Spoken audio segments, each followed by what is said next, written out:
বছর লক্ষ লক্ষ মানুষের সামনে বলতেছি, বেদে মারেফাত, আশেক মাসুক, দাদাজানের কিতাব, আব্বাজানের বয়ান, আমার মুখস্থ বয়ান, আমিনের মুখস্থ বয়ান, কোন ওলামার মুখস্থ বয়ান, এইটা আমাদের জন্য দলিল না।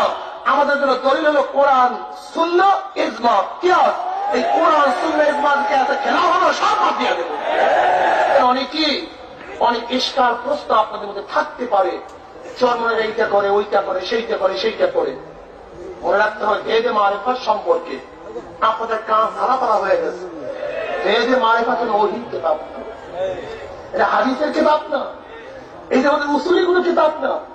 আজকে আমরা সিদ্ধান্ত নেবো বেদে মারেফাত কি হবে না।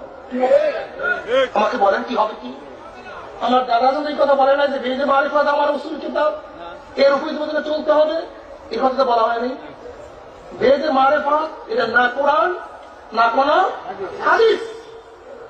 যদি আমরা সিদ্ধান্ত নেই যে ভেদে মারেফাত ছাপবো না, যা আছে পুরানো ফলাবো, এটা আমাদের সুন্নাতের তরফ হবে না, আমাদের গুনাহ হবে না।